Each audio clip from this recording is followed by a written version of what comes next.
लिखा है, यदि तुम आत्मा का आनंद लेते हो तो विषय विकारों से मजा नहीं ले सकोगे।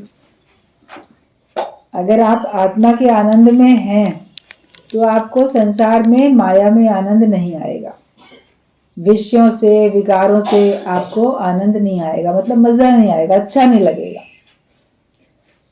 पहले वही सब अच्छा लगता था, अच्छा पहनने को मिल जाए, अच्छा खाने को मिल जाए, अच्छा घूमने को मिल जाए, अच्छा रहने को मिल जाए, शरीर के सुख मिल जाए, पति बहुत सुख दे दे, संतान बहुत सुख दे दे, सास मेरी मुझे प्यार करे, बहू मेरी मेरी सेवा करे, मतलब यही सब चाहते थे ना। पहले तो यही सब चाहता था व्यक्ति, और मैं खुश रहूं, मैं सुखी रहूं, संसार के सारे सुख।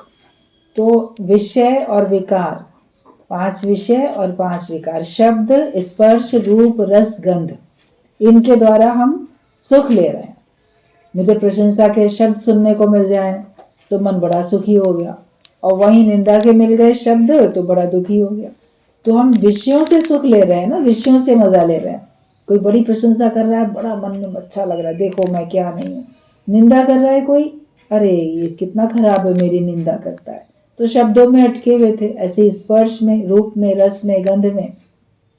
तो हम विषयों से मजा लेते हैं, या काम क्रोध लोभ मोह अहंकार, इनमें से हम मजा लेते हैं।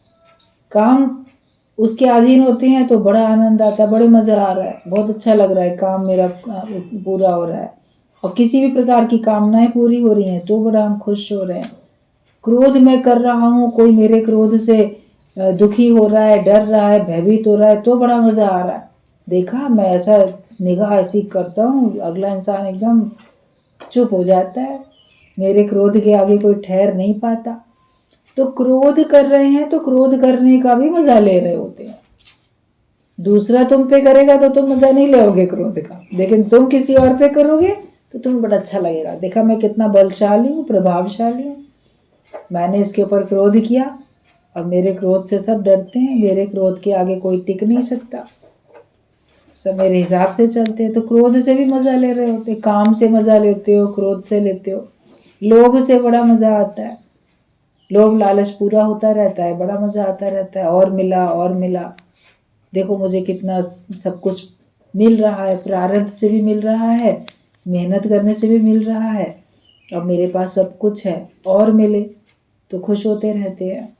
मोह में बड़ा मजा लेते हैं, आप अपने बच्चों को प्यार करते हो, आपको बड़ा मजा आता है, पोता पोती को बड़ा लाड़ दुलार करोगे, बड़ा मजा आएगा। गुरुजी कई बार कहते थे, किसी घर में जाओ तो एक बुढ़ी बैठी होगी और उसके चारों तरफ ना नाती पोते सब घूम रहे होंगे, क्योंकि बहुएं तो काम कर रही होती हैं और बच्चों को समेटे घूम रही होती है। तो तब उसकी शक्ल देखा करो, वो कितनी खुश दिखती है, वो कितना मजा ले रही होती है कि वाह क्या है कि मैं इतने उसमें मजे में बैठी हूँ। पहले तो जॉइंट फैमिली होती थी, घर में छोटे छोटे बच्चे भी काफी सारे होते थे, तो उन सबको समेट के बड़ी बुढ़ियाँ जो होती थी, चलो तुम्हें खिलाएं, कहानी सुनाएं, ये करें, समेट लिया करती थी उनको। तो देखो कितना मजा लेती है। और कभी उनको अपने बच्चों की पोता पोती की बात बतानी पड़े तो ऐसा खुश हो, अरे मेरी पोती छोटी सी है, कितना अच्छा डांस करती है, कितनी अच्छा सुनाती है, इसको ये आता है, लड़का ये करता है। तो बोलते थे उनके चेहरे को देख के लगता है जैसे मुंह में रसगुल्ला भरा है, रस टपक रहा है अरे सबके चेहरे लगते हैं जैसे उनके चेहरे से बाछें खिली जा रही है, उनके होठों के दोनों तरफ से रस टपक रहा है, ऐसे शक्ल दिखती है मोह में। तो मोह से कितना मजा ले रहा है व्यक्ति, मोह में कितना अधीन होता है और कितना मजा लेता है। बोलते मोह से तुम लोग को बड़ा मजा आता है, और अहंकार करके भी तुम मजा लेते हो, मैं कितना श्रेष्ठ, मैं कितना सब, मैं कितना बड़ा महान, तो उस अहंकार से भी तुम मजा लेते हो। तो काम क्रोध लोभ मोह अहंकार, ये तो है विकार। शब्द स्पर्श रूप रस गंध, ये विषय। तो तुम अगर आत्मा का आनंद लोगे, ज्ञान में आने के बाद अगर तुमको आत्मा का आनंद आना शुरू हो गया तो तुमको संसार में विषयों से और विकारों से मजा नहीं आएगा, आप उसमें रहोगे, उनके बीच में रहोगे। तो भगवत गीता में एक बहुत अच्छा सेंटेंस भगवान ने बोला है कि जो ज्ञानी होता है वो विषयों में विचरण करता हुआ जाता है। बोले विचरण शब्द पे गौर करो, वो विषयों में लिप्त नहीं होता है। जैसे तुम किसी बगीचे में गए, वहां से विचरण करते हुए चले गए, सैर करते हुए चले गए, देख के आनंद लेते हुए खुश होते हुए चले गए, लेकिन तुमने उन फूलों को, वहां की जो साज सज्जा थी उसको डिस्टर्ब भी नहीं किया, तोड़ा भी नहीं, अपना बनाने की कोशिश नहीं किया, मेरे घर में भी ऐसे लग जाए, मैं भी ये कटिंग इनसे ले लूं, ये सब भी नहीं किया। लेकिन तुम बस देख के प्रशंसा करते हुए खुश होते हुए निकल गए। तो ज्ञानी संसार में रहता है, तो उसके सामने भी चारों तरफ माया तो बिखरी हुई है, और विषय और विकारों के कारण चारों तरफ बिखरे हुए हैं, मगर वो उनमें विचरण करता हुआ चला जाता है, वो उसमें लिपायमान नहीं होता है।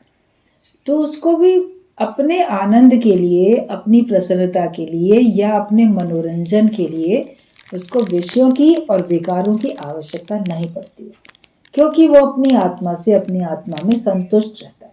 अभी आप सब लोग अपना अपना जीवन देखोगे, जितना जितना ज्ञान पक्का होता जा रहा है, उतना उतना आपको सत्संग में जितना आनंद आता है, सत्संग सुनने में जितनी खुशी मिलती है, उतनी पिकनिक पार्टी में नहीं मिलती, सांसारिक लोगों के बीच में जाने में नहीं मिलती है।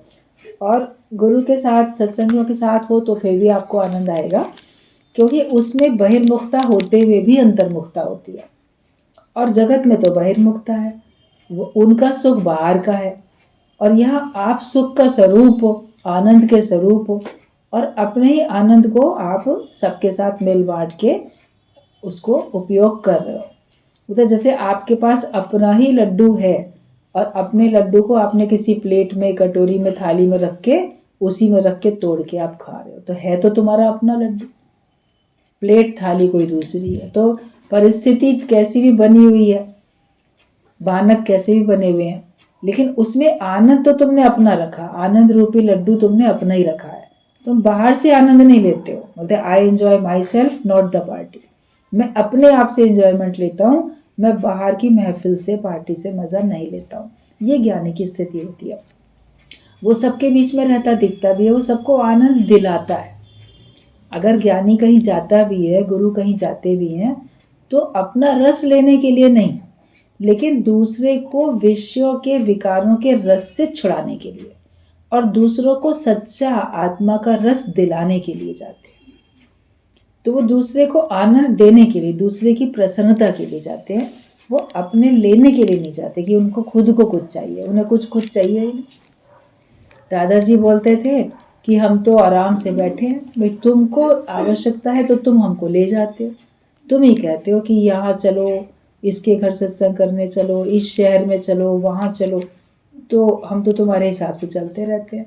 बाकी हमें अंदर से देखा जाए तो कोई जरूरत नहीं, भी हमें किसी की कोई आवश्यकता नहीं है। लोगों को हमारी आवश्यकता है, लोगों की भावना होती है, लोगों की प्रेरणा होती है, उसके हिसाब से ज्ञानी का भी शरीर कार्य करता है, और कुछ प्रारब्ध के हिसाब से कार्य करता है। हर एक का, ज्ञानी के शरीर की प्रारब्ध अलग अलग होती है। ज्ञानवान तो सभी है, जितने भी सत्संग सुन रहे हो तो सब ज्ञानी ही तो हो, लेकिन सबका भाग्य तो अलग अलग बना हुआ है ना, किसी का कैसा, किसी का कैसा है, तो उसका भाग्य उसको कहाँ कहाँ लेके जा रहा है। लेकिन ज्ञान तो सबके साथ में है, तो सबके संग में वो ज्ञान में रहता भी है, और वो निर्लेप न्यारा होकर रहता है। लेकिन प्रारब्ध के अनुसार जहाँ जहाँ उसको आना जाना पड़ता है, जिनके साथ जो भी उसको लेन देन करना पड़ता है, उसमें वो न्यूट्रल रह के खुश रहता है। उसमें वो कर्तापने में नहीं आता, मैं गया या मैं नहीं गया, मैंने किया या मैंने नहीं किया, वो इन बात में नहीं पड़ता है। वो कर्ता भाव में है ही नहीं, वो अकर्ता भाव में रहता है। तो ये देख लो, अगर तुमको बाहर की परिस्थितियों से, बाहर के पदार्थों से, बाहर के लोगों से अगर तुमको बड़ा अच्छा लग रहा है, मजा आ रहा है, तो समझो अभी तुम अपने आत्मा के आनंद में नहीं हो। और यदि तुम आत्मा का आनंद लेते हो तो विषय विकारों से मजा नहीं ले सकोगे। आपको मिलेंगे भी, लेकिन आपको लगेगा ये तो खोखले हैं, इनमें कोई सुख थोड़ी है, इसमें क्या सुख है। सुख तो अपने ज्ञान के विचार में है, सुख एक ज्ञान के विचार में है, बाकी किसी में भी वास्तव में सुख नहीं है। ना घर ग्रस्त में रहने में सुख है, ना घर ग्रस्त को छोड़ के वनवासी जंगल में जाके सन्यासी बनने में सुख है, लेकिन सुख ज्ञान के विचार में। जो आत्मा का आनंद, जो ज्ञान का विचार हमको गुरु से मिल जाता है, उस विचार में जब रहते हो, फिर वो विचार चाहे आपको कोई किसी जंगल में रखे या किसी मंगल में रखे, आश्रम में रखे, कहीं कई लोग किसी संत के आश्रम में रहने लग जाते हैं, उनके अपने घर में ठिकाना नहीं होता, या वृद्धाश्रम में चले जाते हैं, या कोई अपने घर में महल में राजाओं की तरह रहता है। वो तो प्रारब्ध है हर एक की, किसका शरीर का लेन देन कहाँ पे कितना है, वो भगवान प्रारब्ध के अनुसार करते हैं। और आपकी अपनी भी जो सोच जो समझ होती है, जो आपका स्वभाव होता है, जो आपके कर्म होते हैं इस जन्म के, उससे भी आपका तय होता है। सारा कुछ केवल भाग्य से ही थोड़ी चल रहा है, क्रियामान कर्म भी तो करने के लिए भगवान ने इस जन्म में तुमको मौका दिया है ना। प्रारब्ध से तो आपको मिल गया, उससे हो भी रहा है। कोई चीज होती है होनी जो टाली नहीं जा सकती, लेकिन कोई प्रारब्ध है जो कि उसको मिटाया जा सकता है, उसको हल्का किया जा सकता है, उसको कम किया जा सकता है। तो उसमें हम उसकी बहुत लंबाई चौड़ाई में नहीं जा सकते, लेकिन हम ज्ञान के विचार रखेंगे तो हम हमेशा अपने को आनंद में रख सकते। इसलिए सदा अपने अंदर में ज्ञान का विचार रखो। तो विषय विकारों से फिर तुम मजा नहीं ले सकोगे अगर तुम आत्मा का आनंद लेते हो। सच्चा गुरु सहज प्यार सिखाता है, तुम्हारा सहजता के प्यार हो जाता है। वो जानबूझ के ऐसे नहीं होता कि मैं किसी को करता पड़े से प्रेम कर रहा हूँ। प्रेम बहने लगा हर किसी के लिए, वो सबके लिए प्रेम की भावना सच्चा जो गुरु है वो रखता है। और तुम्हारे में कितने भी अवगुण हैं तो भी मैं तुम्हें प्यार करता हूँ। गुरु तो ये कहता है कि तुम्हारे अंदर कितने भी दोष हैं, लेकिन फिर भी हम तुम्हें प्यार करते हैं। उनका प्यार निस्वार्थ है, उनका प्यार निर्वासनिक है, उनके प्यार में कोई डिमांड्स नहीं है कि हम जितना तुमको प्रेम कर रहे हैं तुम भी करो। और उनका प्रेम हमको 84 लाख योनियों से बचाने वाला है, हमको परमात्मा में टिकाने वाला है। जगत वालों का जो प्रेम होता है उसमें आपका जन्म मरण है, और गुरु का जो प्रेम है वो आपको जन्म मरण के चक्कर से छुड़ाने के लिए होता है। तो तुम्हारे अंदर कितने भी अवगुण हैं, कितने भी दोष हैं, मगर फिर भी आप देखो गुरु का तो तुमसे प्यार ही है। तुम्हारे दोष दूर करने के लिए तुम्हें टोक सकता है, तुमको प्यार से समझा सकता है, तुमको मार सकता है, तुम्हें कुछ कर सकता है, लेकिन प्यार उसका कम नहीं होता, प्रेम में ही है। जैसे माँ का अपने बच्चे से प्रेम है, उस प्रेम के कारण कभी उसके कस के थप्पड़ भी मारेगी, कभी उसको दंड भी दे देगी, कभी बोलेगी नहीं तुमको मैं खाना नहीं दूंगी आज, कभी कुछ। लेकिन ये सब जो वो कर रही है माँ, तो प्रेम है, प्रेम में कमी थोड़ी आई, केवल उसको सुधारने के लिए। और उस मोह के कारण कि ये क्यों नहीं सुधरता है, ये आज ही अच्छा क्यों नहीं बन जाता है, ये क्यों नहीं समझता है, इसलिए कभी उसको दंड या ऐसे डराना, नाराजगी जाहिर करना, इस तरह से कभी उसका एक्टिविटीज एक्शंस हो जाते हैं माँ के। लेकिन अंदर से माँ का तो प्यार रहता ही रहता है बच्चे से, वो फिर उसको समझा के फिर गले लगाती है, फिर उसको प्यार करती है। तो गुरु का प्यार तो उससे भी बढ़ के होता है। हमारे 1000 अवगुण हैं, अवगुणों को वो दूर करेगा, लेकिन वो अपने प्यार को कम नहीं करता है। हम सोचेंगे कि गुरु का प्रेम मेरे से कम हो गया, जगत वालों का कम हो जाता है। जगत वाले आपके अंदर में एक दोष देखेंगे तो उनका प्रेम कम हो जाएगा, वो आपको फिर प्रेम उतना नहीं कर पाएंगे, आदर मान सम्मान आपका उतना नहीं कर पाएंगे। लेकिन गुरु तो आपको हमेशा भगवान जान के ही आदर मान सम्मान भी करेगा, प्रेम भी करेगा। तो तुम्हारे में कितने भी अवगुण हैं तो भी मैं तुम्हें प्यार करता हूँ। ये है गुरु का सच्चा प्यार, करुणा वाला। सच्चा गुरु ज्ञान सुनाकर तुम्हें छोड़ देता है, किसी को भी अपने हुक्म या गुलामी में नहीं रखता है। छोड़ देने का मतलब ये है कि तुमको वो बंधन में नहीं बांध के रखता कि मैंने तुम्हें सच्चा ज्ञान दिया, दे दिया, अब तुम बस मेरे ही कहने से चलोगे, जबरदस्ती बंधन नहीं बांधता, तुमको फ्री छोड़ देता है। लेकिन हम उसके प्रेम में बंध जाते, कोई बंधन बाहर से वो हमारे ऊपर जबरदस्ती का नियम लागू नहीं करता है।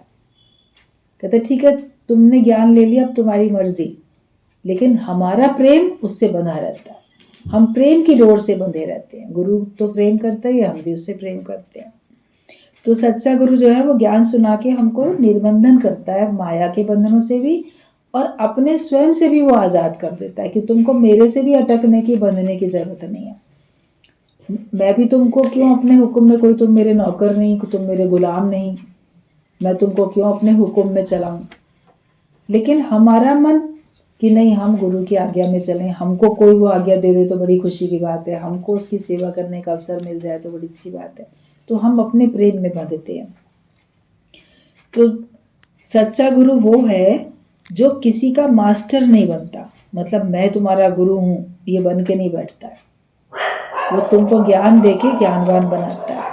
वो किसी का मास्टर नहीं बनता, किसी पर हुक्म नहीं चलाता, और ना किसी के ऑर्डर में स्वयं चलता है, ना किसी का गुलाम बनता है, ना किसी को गुलाम बनाता है।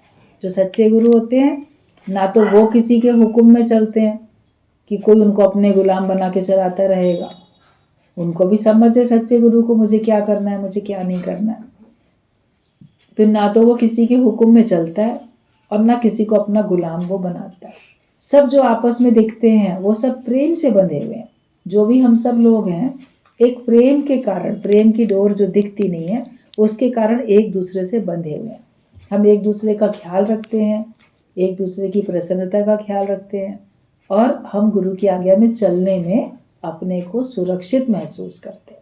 अगर आप गुरु की आज्ञा में नहीं चलोगे तो माया आपको घेर लेगी। आज्ञा में चलोगे तो बचे रहोगे बहुत सारी बातों से, बुराइयों से, परेशानियों से, माया से, अज्ञानता से। हम आज्ञा में रहेंगे तो बचे रहेंगे। तो गुरु की आज्ञा में चलने में हम सुरक्षित रहते हैं। तो गुरु सच्चा किसी को ऑर्डर में नहीं चलाता, ना किसी के ऑर्डर में खुद चलता है, ना किसी को गुलाम बनाता है, ना किसी के गुलामी वो करता है। भय काहू को देत नहीं, नहीं भय मानत आन। ना वो किसी को भयभीत करके रखता है, डरा के नहीं रखता किसी को भी, और ना वो किसी के डर में रहता है, उसको किसी का भय नहीं है। वो निर्भयता से अपनी सच्चाई बोल सकता है, किसी को भी बोल सकता है, उसको इस बात का डर नहीं है। आप देखो रामकृष्ण परमहंस की बात आती है, उन्होंने निर्भयता के साथ रानी के सर पे खड़ाऊ मार दी, उनको डर नहीं लगा, जबकि उसी रानी के बनवाए हुए मंदिर में वहां पे वो रह रहे थे, क्योंकि उन्होंने ये देखा कि ये बैठी तो है सत्संग में लेकिन मन इसका कहीं और है। तो उसके मन को एकाग्र करके उस समय बोलते बोलते अपना लेक्चर भी बंद बीच में नहीं कर सकते, और वहीं अपनी खड़ाऊ उतार के ऐसे बैठे थे, तो लेके वहीं से खड़ाऊ दूर से ऐसे मारी उसके ऊपर, उसके माथे पे लगी जाके, लकड़ी की खड़ाऊ, माथे से एकदम चोट लग गई, खून सा भी बहने लगा। तो सब लोग डर गए, अरे ये क्या किया, ये तो बिल्कुल पागल बाबा है एकदम, इन्होंने रानी के सर पे खड़ाऊ मार दी। अब तो रानी बहुत गुस्सा करेगी, अब तो इन्हें निकाल बाहर करेगी यहाँ पे। लेकिन उनकी तो इंटेंशन अच्छी थी, कोई दुश्मनी में थोड़ी कोई किसी को मारता है, लेकिन वो भी करुणा है, वो भी प्रेम है। तो रानी ने आके बल्कि कहा आपने बहुत अच्छा किया, मेरा मन जो भटक रहा था आपने मेरे मन को एकाग्र किया। उसका कोई मुकदमा चल रहा था, कोर्ट में कोई फैसला होना था, तो वो दिमाग में रख रही थी पता नहीं मेरे पक्ष में होगा कि क्या होगा। होता है ना कई बार जो घर में समस्याएं होती हैं वो समस्याएं आपके संग संग सत्संग तक चली आती हैं, आपके दिल दिमाग में बैठ के। और यहाँ भी कई बार जब समस्याएं अधिक होती हैं तो आपका मन ज्ञान में कम लगता है, उन समस्याओं की तरफ मन बार बार जाता है। तो गुरु तो तुम्हारे मन को एकाग्र करेगा। तो तुमको सुधारने के लिए, तो तुम्हारी कमी तुम्हारे मुंह पे बताने के लिए वो भय नहीं करेगा कि इसको बुरा लग जाएगा, ये फिर हमें छोड़ के चला जाएगा, या ये 4 जगह मेरी बदनामी करेगा। इन सब बातों का सच्चे गुरु को भय नहीं होता है। तो ना वो किसी को भय देता है, ना डराता है किसी को, और ना किसी का भय वो मानता है, ना किसी से डरता है ना डराता है। अगर गुरु गलती बताए तो अच्छा नहीं लगेगा, गुरु खुद गलती निकाले, कोई खुद गलती निकाले तो अच्छा लगेगा। अगर कोई तुमको बार बार तुम्हारी गलती बताता रहेगा तो भी तुमको नहीं अच्छा लगेगा। बताते तो है यहाँ पे तुम्हारी गलती है, लेकिन कभी गुरु आपको ज्ञान इतना दे देता है कि उस ज्ञान से आपको अंदर से समझ में आने लगता है कि यहाँ मेरी गलती है। भले गुरु ने पॉइंट आउट नहीं किया, उस मिस्टेक को तुमको रोज रोज बार बार पॉइंट आउट नहीं किया, लेकिन फिर भी तुम ये देखोगे कि तुम अब अपनी गलती को खुद देख रहे हो और उसको फिर तुम खुद दूर करते हो। तो ये गुरु का ज्ञान है, वो तुमको ऐसी समझ देता है, तुम्हारा इतना विवेक खोल देता है कि उसे बार बार तुम्हारी मिस्टेक तुम्हारे मुंह पे बताने की जरूरत नहीं पड़ती है। बता दिया, 2-4 बार बता दिया, वो अपनी वाणी में ही ऐसा बोल देता है जिससे तुमको अपनी गलती रियलाइज हो जाती है। वो डायरेक्टली तुमको मुंह पे कभी बोलेगा, कभी नहीं भी बोलता है, मगर अपनी वाणी में वो सब कुछ कह देता है और आप रिसीव कर लेते हो और आप अपनी उस गलती को खुद ही दूर कर लेते हो।